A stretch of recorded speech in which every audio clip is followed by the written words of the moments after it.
Ce matin, je vais vous parler de potentiel agroalimentaire, de relève entrepreneuriale et d'un rêve que j'ai de mettre sur pied une cellule de service conseil en diagnostic dans les organisations. D'abord, comme vous le savez, depuis presque 20 ans, je suis dans le secteur fromager et j'ai vu à travers mes expériences chez Fromage Côté, chez Tournevent et compagnie, l'importance de l'agroalimentaire. On est dans une région agricole, donc une région de production. Et je pense que quand on est dans une région agricole, on a un avantage particulier, c'est celui d'être à proximité de la ressource. Alors, il nous faut développer et maximiser, trouver le moyen de faire en sorte qu'il se développe une industrie de transformation agroalimentaire. J'estime que c'est un créneau important qui est sous-exploité. On le fait à travers les fromageries, mais il n'y a pas juste les fromages. Il y a d'autres secteurs qui sont pertinents et qui pourraient facilement être développés et que je vois autant dans un contexte industriel que dans un contexte artisanal. Je pense que des initiatives comme la balade gourmande et tout ça, ça nous démontre déjà toute l'importance que l'agroalimentaire peut avoir en région. Mais ces entreprises-là qui se développent ont besoin d'outils, ont besoin d'être outillées, ont besoin aussi comment je vous dirais, d'exploiter au maximum leur potentiel. Et je vois à travers ça la mise en place d'une structure ou de structures qui pourraient aider à ce que ça puisse émerger, ça. Peut-être que ça pourrait se passer à travers notre incubateur industriel, parce que je verrais très bien dans le futur, à un moment donné, avoir une partie des locaux qui soit transformée, qui sert à la transformation agroalimentaire. Pour ça, ça prend des locaux ACEP. C'est plus dispendieux à mettre en place, mais ça prend ça pour être en mesure de développer de l'agroalimentaire et je pense que ça pourrait être structurant pour développer ce type d'industrie. Il y a un autre enjeu important que je voudrais mettre en place ici aujourd'hui, celui de la relève entrepreneuriale.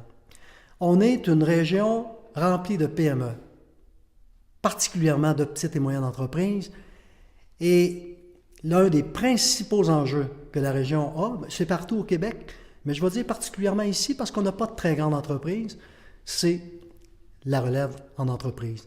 Alors, il va falloir qu'on s'en occupe. Et ça se prépare. Ça ne se fait pas à la dernière minute.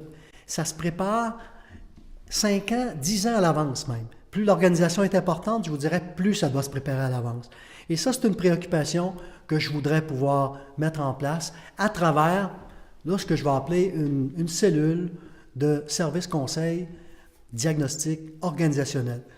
J'ai appris à travers mes expériences, particulièrement à travers D2, que quand on rentre à l'intérieur de l'organisation, on apprend à la connaître de l'intérieur, on peut plus facilement interagir avec eux. Alors l'idée, c'est d'entrer dans l'organisation et leur faire mieux comprendre leurs forces et leurs faiblesses à plein de niveaux. Ça peut être en marketing, ça peut être en exportation, ça peut être en recherche et développement, ça peut être en ressources humaines. L'objectif est d'entrer et d'aider nos organisations à être plus performantes parce qu'on vit dans une économie très large, très mondialisée, et je pense que les défis d'aujourd'hui sont beaucoup plus complexes qu'ils ont pu l'être il y a une vingtaine d'années. Alors, je fais un parallèle entre la relève entrepreneuriale, le service conseil et les potentiels qu'on a de développement, parce que je pense que si on veut développer notre économie en région, il faut qu'on supporte encore davantage nos entreprises dans leur quotidien. Alors, je vous invite évidemment le 21 février prochain à voter pour moi parce que j'ai une vision très structurante du développement à cet égard et je pense vraiment qu'à travers même des programmes d'aide qu'on pourrait solliciter auprès du fédéral et du provincial, on pourrait monter une cellule de service conseil qui pourrait être très pertinente pour nos organisations parce qu'ils vont davantage connaître leurs forces et leurs faiblesses. Alors, j'aborde ça aussi dans l'idée que le taux de change actuellement est très favorable. Je pense qu'au niveau économique, quand on va être capable, plus qu'on va pouvoir exporter, je pense qu'on va avoir plus de chances, dans le fond, de profiter de tous les outils qui sont en place. Je sais que le taux de change, c'est quelque chose qu'il faut faire attention parce que ça peut changer, mais d'une certaine façon, quand l'opportunité est là, je pense qu'il faut sauter sur l'occasion. Alors, je voudrais conclure là-dessus en disant que nos entreprises ont besoin d'un meilleur support et à travers notre centre d'innovation, à travers notre incubateur, à travers une cellule de service conseil, je pense qu'on peut faire quelque chose de très pertinent pour le développement économique de la région et évidemment, par surcroît, la création d'emplois. Merci.